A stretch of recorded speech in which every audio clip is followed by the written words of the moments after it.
A special international summit was being streamed live from Geneva. Lights, cameras, world leaders. Every major media outlet was tuned in. On one side sat U.S. President Donald Trump, wearing his signature red tie, smirking like he owned the room. On the other side, quiet and steady, sat Captain Ibrahim Traoré, calm in his military uniform, eyes focused, posture respectful. The moderator asked a question about Africa's rise in global leadership. Trump interrupted, leaned forward, and with millions watching, said, "Why are we even listening to this guy? He comes from dirt, third world dirt. Just look at him." Gasps echoed. A journalist dropped her pen. A translator froze mid-sentence. Even the camera operators flinched. Traoré didn't move. He didn't blink. He just stared ahead, silent. The insult cut through the room like a knife. Children across Africa watched with wide eyes. Mothers sat frozen in front of their TVs. A classroom in Ouagadougou went silent. No one could believe what Trump just said. It was cruel. It was racist. And it was live. But what Traoré did next, no one could have predicted. He didn't shout. He didn't flinch. He simply opened his mouth and changed everything. Traoré took a slow breath. He looked around the room, not with anger, but with clarity. Then, without raising his voice, he said, "Mr. Trump, I come from a land of gold, honor, and warriors. You come from a land that took all three and forgot their meaning." Silence, not a single cough, not a chair creak. Even the air seemed to pause. Trump blinked. His smirk faltered just for a moment. The studio light above his head flickered. Traoré's voice was calm, but it cut deep. "My people do not measure power by how loudly one shouts," he said. "We measure it by how deeply one listens." There it was. A line so powerful, so painfully dignified that the moment became timeless. The moderator sat frozen. Trump looked away. A soft murmur spread in the control room. Did he just flip it like that? Meanwhile, across Africa, tears started to form. Not from sadness, but from pride. This wasn't just about a reply. This was about centuries of being silenced, now finally speaking back. But the world hadn't seen anything yet, because what Traoré revealed next would shake not just the studio, but the soul of every viewer watching. Traoré slowly reached into the inside of his uniform jacket. Security guards tensed, but he calmly pulled out a thin brown envelope. He placed it gently on the table. Trump stared, confused. The room leaned in. "This," Traoré said softly, "is a document my grandfather hid in a tin box during colonial rule. He was only 14 when soldiers broke down his village and took his father away in chains. This paper is all he had left." He slid the envelope across the table. "It's a letter begging the French military not to execute him." Trump said nothing. The audience sat frozen. Even the moderator's eyes were wet. Traoré continued, "We are not dirt. We are stories the world refused to hear. But today, you will hear us." Trump was visibly uncomfortable now. He shifted in his seat, looking toward the camera crew for backup. But none came, because everyone in that room knew they were no longer watching a debate. They were watching history, and this was only the beginning. Traoré gently opened the envelope and slid out a faded black and white photo. He didn't look at Trump. He didn't need to. He looked at the camera. At us. "This," he said, "is my grandfather as a boy. You see the sadness in his eyes? That's the moment they dragged his father away, accused of resisting colonial orders. He never came back." He held up the photo for the world to see. A small barefoot boy, dust on his face, clutching a rusted can, staring at nothing. Traoré's voice stayed low. "That child built a home. He raised a family. and in that home he raised me to never let shame replace dignity. The moderator wiped a tear. Across living rooms and classrooms worldwide, people leaned in. "So when you call me dirt," Traoré said slowly, "you're speaking to every child who was told they'd never matter, but we do matter, and we are no longer silent." Trump looked down, and for the first time, he had no words. But the story was only unfolding, because what Traoré would reveal next had been buried for decades. Traoré laid the letter flat on the desk.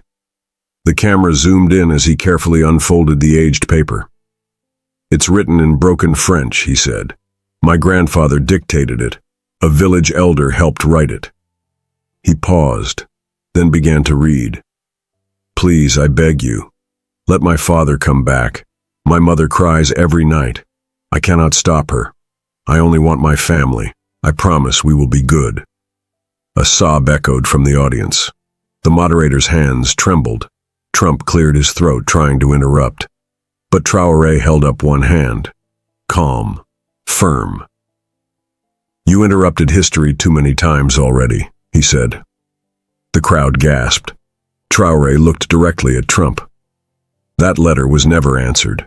The man it pleaded for was never returned. But today, Mr. Trump, he leaned in just slightly. Today, the world is listening. Viewers around the globe were no longer just watching.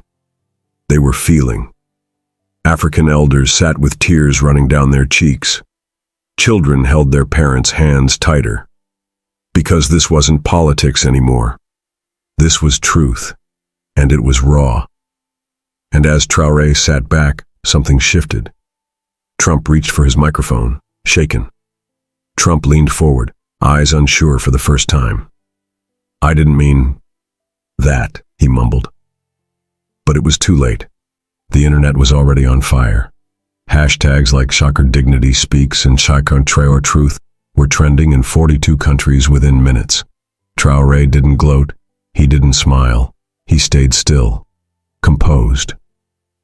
"Words matter," he said, "especially when they come from men with power."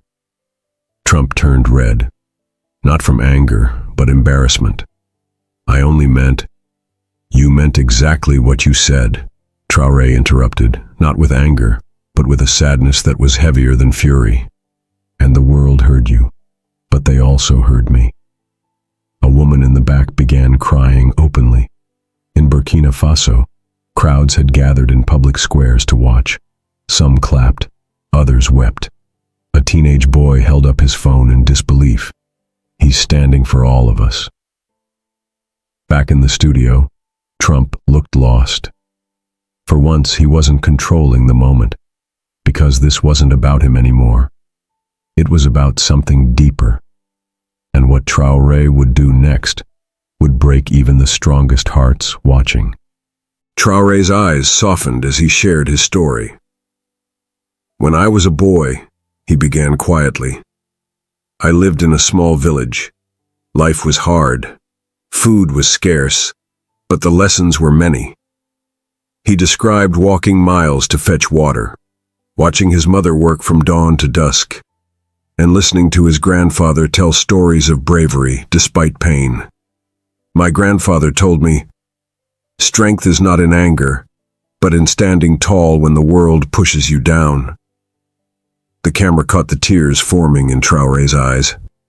"I learned that dignity is a shield, and patience, a sword." Across the studio, viewers saw not just a soldier, but a son, a grandson, a boy who faced hardship with quiet courage. The moment was raw. It wasn't politics anymore. It was human. So when someone tries to insult me, they're really trying to break that spirit. But Traoré's calm voice held one clear truth. They will fail. The studio was silent, but the world was anything but. Across continents, from small villages in Africa to bustling cities in Europe, millions held their breath. Social media exploded. Tweets, posts, and messages poured in. People were inspired, moved, even changed by what they'd just witnessed. A mother in Mali whispered, He spoke for my son. A teacher in New York wiped her tears and told her students, "This is history." A young man in London posted, "Finally, someone shows us real courage." Back in the studio, the tension was thick. Trump's usual confidence was replaced by discomfort. His eyes darted, searching for allies, but none could meet his gaze. Traoré sat calm, the image of resilience and grace. The moderator cleared his throat and asked, "Captain Traoré, how do you carry such strength in moments like this?" Without hesitation, Traoré replied, "Because I am not alone. I carry the hopes of millions with me." The camera zoomed in on his face, steady, unyielding. This wasn't just a debate anymore. It was a turning point. Trump finally spoke again, but his voice lacked its usual force. "I didn't mean to offend," he began, but Traoré interrupted with quiet authority. "Respect is not given by words, Mr. Trump. It's earned by actions." The room froze. For the first time, Trump was on the defensive. The moderator watched closely, sensing the shift. Traoré's calm reply wasn't just a retort. It was a mirror reflecting truth back. "We don't fight fire with fire," Traoré continued. "We fight it with light." A faint smile appeared on some faces in the audience. Viewers felt it too, a wave of hope and pride sweeping across the globe. The moment was electric, and even though the broadcast was far from over, everyone knew. This calm, measured voice had stopped the storm. Traoré's voice grew softer, almost like a whisper that still commanded the room. "I carry more than just my own story," he said. "I carry the weight of generations who faced storms and survived." He paused and looked at the world leaders gathered. "My people have endured hunger, war, and silence, but we never lost hope." Behind his calm face was a fierce determination, born from decades of struggle. "This moment is not about me alone. It's about every mother who prayed, every child who dreamed, and every voice that was once ignored." In that moment, millions watching understood. Traoré was more than a man in uniform. He was a symbol of resilience, of dignity, and of quiet strength that refused to break. Trump's eyes flickered with something unspoken, a realization that this was a fight far bigger than words. The studio felt heavy with history, because Traoré wasn't just speaking. He was carrying the hopes of a continent, and that responsibility rested on his shoulders like a crown. For a long moment, nobody spoke. The cameras panned slowly across faces, some stunned, some moved to tears, some wide-eyed in disbelief. Then the moderator broke the silence. "Captain Traoré, your words have shaken us all. What message do you have for those who still doubt?" Traoré took a deep breath. "To those who doubt, I say, listen. Listen not with your ears, but with your heart." His voice was steady, filled with quiet power. Because change does not come from anger or hate. It comes from understanding, respect, and unity. His words filled the room like a calm wave, washing away the tension. Trump sat back, visibly shaken, the bravado gone. Around the world, people felt something shift, a hope that had been missing for too long. Even children, watching from classrooms, wiped their eyes. This wasn't just a televised event anymore. It was a moment that could heal wounds, a moment where dignity finally spoke louder than hate. Within minutes, the world exploded online. Traoré triumph trended across social media like wildfire. Videos of Traoré's calm response were shared millions of times. Messages flooded in from every corner, people thanking him for speaking with courage and grace. A grandmother in Senegal wrote, "My heart is full. At last, respect." A student in Brazil said, "He taught me to stand strong, even when the world is against me." News channels replayed the clip. Commentators praised his wisdom, and artists began creating tributes. Back in the studio, Trump's team scrambled to regain control. But the moment had passed. Traoré had won hearts. The world wasn't just watching anymore. They were changed. And as the broadcast continued, viewers everywhere knew. This was history, and it had been made by a man who chose calm over chaos. As the broadcast continued, Traoré's mind drifted briefly to home. Leading a nation was not just about words. It was a burden heavier than most could imagine. He thought of the families waiting for peace, the children hoping for a better future, and the elders who had passed on their dreams. Leadership, he said quietly, is not about power. It's about responsibility, to carry the hopes of your people even when the road is dark. He felt the weight on his shoulders, but refused to let it crush him. Tonight, his words had ignited a spark, but the real work was only beginning. Behind the calm exterior was a man who understood sacrifice, and every sacrifice was for the countless faces watching, faces like his own. In that moment, viewers didn't just see a captain, they saw a guardian of dreams. News outlets from New York to Nairobi replayed Traoré's reply. Commentators marveled at his poise. Social media was awash with messages of hope and respect. In classrooms and living rooms, people discussed what dignity truly meant. He spoke for all of us, said a teacher in Ghana. He reminded us that silence is not weakness, posted a student in Paris. Traoré's words had transcended borders. He became a symbol, not just for Africa, but for anyone who had ever faced unfairness. Even leaders who had once doubted began to reconsider. Because when grace meets truth, change begins quietly but powerfully. Few knew the personal costs Traoré had paid. Long nights away from family, the constant threat of violence, the weight of history pressing on him. Yet, he carried it all silently. I fight not because I want to be remembered, he once told a close friend, but because I want those who come after me to have a chance. His calm on air was not weakness, but strength forged through hardship. Tonight millions saw the leader. But behind that calm was a man who had cried in private, and who carried hope for a better tomorrow. The studio was silent again. But this time, it was not tension. It was awe. Captain Traoré's calm words had shifted the balance. The eyes of millions were glued to the screen. People weren't just watching. They were feeling something deep in their souls. His dignity and strength had pierced through the noise of anger and hate. Trump's expression had turned from smugness to shock, a man unprepared for a truth delivered with such quiet power. And in that silence, something remarkable happened. Across cities, villages, and homes, people wept quietly. Not from sadness, but from a raw recognition of courage. This was more than a debate. It was a moment of healing, a reminder that even in the darkest times, grace could shine the brightest. Traoré leaned forward, his voice steady as ever. We may come from different places, he said, but the future belongs to those who respect one another.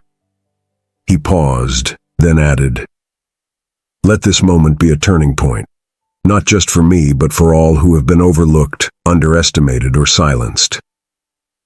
The room nodded. Even those who disagreed could not deny the power in his words. Millions more around the world felt a newfound hope, a promise that change was possible, not through anger, but through understanding. Traoré wasn't just a leader, he was a light for those who longed to be seen. As the broadcast ended, the applause was thunderous, both in the studio and online. The internet exploded with praise for Traoré's grace and intellect.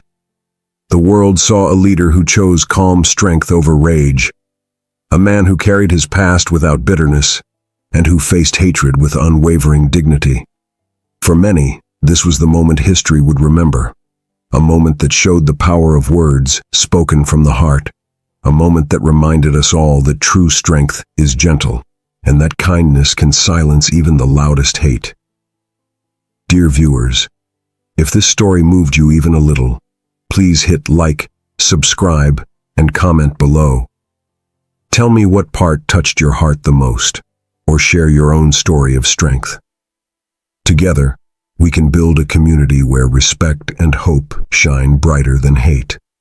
Thank you for watching, and never forget, the greatest power lies in calm courage.